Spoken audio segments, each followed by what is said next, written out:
Today we're talking about Vegas, not Las Vegas. No, sorry. It's not that exciting. It is that exciting, just in a different way. Talk about the vagus nerve. Vagus nerve is crazy right now. You search on the Google, or if you're on those health blogs and magazines, you're going to get tons and tons of hits and some health hacks about resetting your vagus nerve and breathing hard and doing yoga and whatever. Health hacks. All right. Interesting, because all of those will have some effect on putting an influence into your nervous system. But today we're going to talk about why that vagus nerve is so important. And when we're looking at our body as a whole and that nervous system that is split into the sympathetic and parasympathetic parts, remember that fight or flight sympathetic, oh geez, there's a lion's running and chasing me, got to run away. Or the parasympathetic part where our body is functioning and digesting and building that immunity that it should be doing. Well, that balance is very important, and the vagus nerve plays a very important part in that. So let's dig in. The first thing to remember is when we're talking about the parasympathetic nervous system, which is going to be a heavy part of what the vagus nerve is doing, that the parasympathetic system is working on those basic things to keep us going: eating, sleeping, and pooping. If only life could be so easy. But as adults, even as kids, we have to add in emotion and anxiety and the ability to handle all of those things at once. So really, if we're looking at an overall nervous system approach, it's important to be able to look at and evaluate and say, is my nervous system healthy? Are things working well?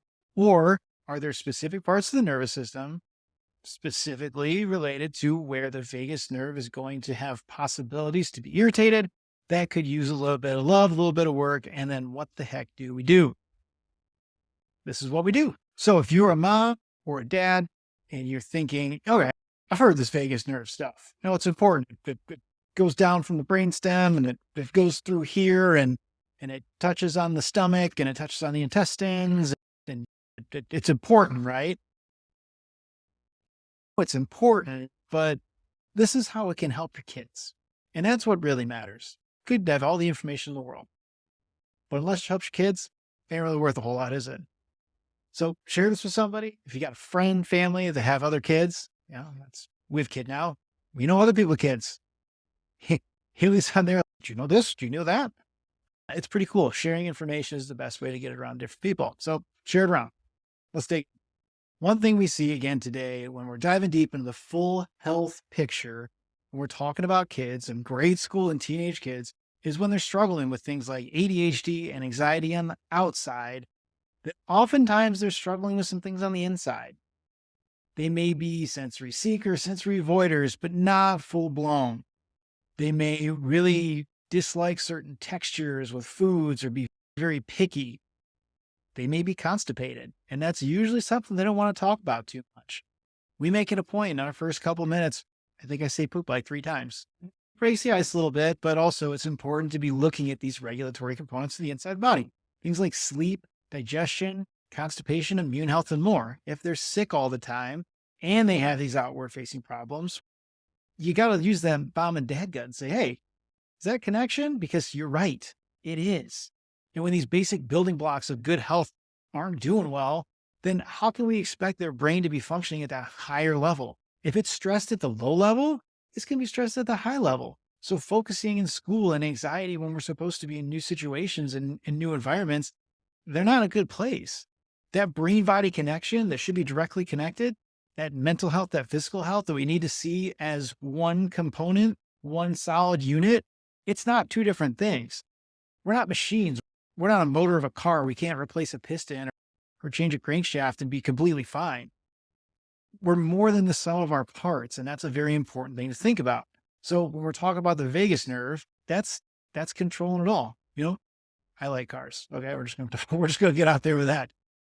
That vagus nerve is like that ECU controlling the fuel coming in. It's controlling spark. It's making sure that system, that engine is going to run and make sure the timing's well and everything's good. So while the vagus nerve is very complex, it can be simplified down into a nerve that controls the parasympathetic side or the rest and digest side of the nervous system.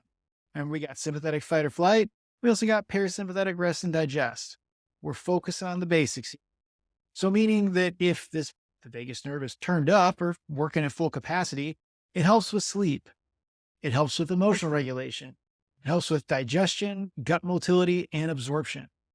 The opposite, though, is true if it's turned down or irritated or interfered with. Instead of rest and digest, we're in that protective response. We may not be full blown fight or flight where we're super edge, but it ain't gonna be working like it needs to. And like I said, that sympathetic system is important if you're playing a sport or you're in an extreme situation, running away from something. But as parents, I guarantee you would rather your kid be more of that parasympathetic, relaxed, body functioning normally state than you'd rather have them in a state where they're in panic all the time on the inside. I know I would be, especially when it comes time to sleep. Because as we've learned, Benny's going to be 4 weeks old this weekend, that we don't get to sleep anymore. We sleep when Benny wants to sleep. So when Benny sleep, mom and dad sleep. And when Benny awake, mom and dad awake. Something we learned. Funny, he's 4 weeks old. I don't expect him to be sleeping perfect now. We'll be working on that. But again, looking at him, we want to make sure that he's eating. She's doing well. He's breastfeeding like a champ. That he's pooping. Holy cow. I don't know how many diapers I go through today, but it's a lot.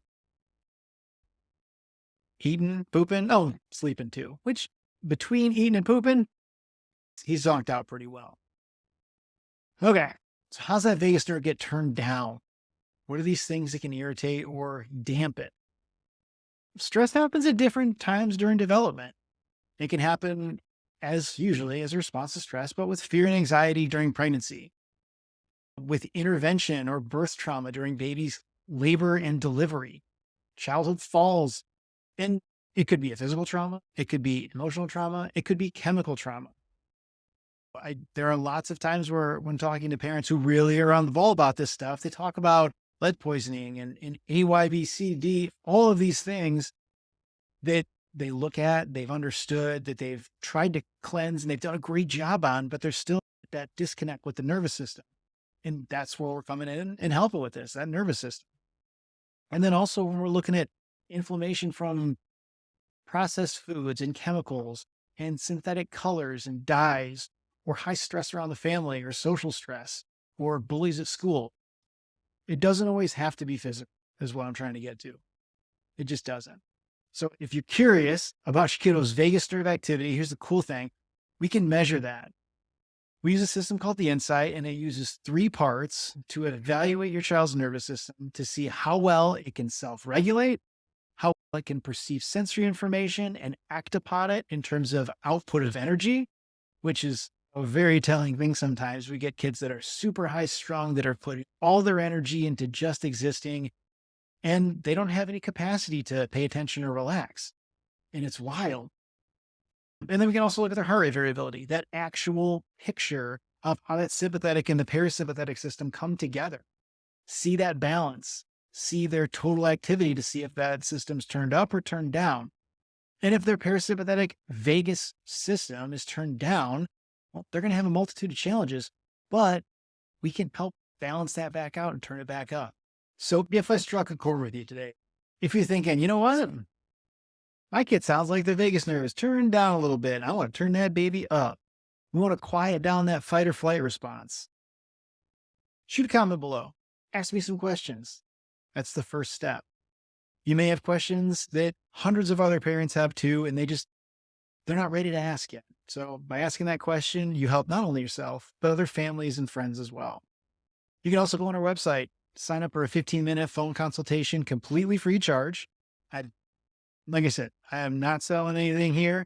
It's a time to have a conversation about what neurologically focused pediatric chiropractic is, and if it's something that could help your kid. I'm here to listen to what's going on, because when I build a relationship with somebody, I'm not here to tell you anything. I trust the mom and dad gut more than I trust referrals from most providers, because you are with your kid all the time, not just at those appointments. So that's an important thing. Having that conversation, which is a conversation between the two of us, is something that can really shed a lot of light onto what's going on. So if you have questions, comment below. If you want to get to talking to me, shoot me an email, hop on the thing. Let's get a call. Let's get this figured out. Looking forward to helping you and your kids. I'll talk to you soon.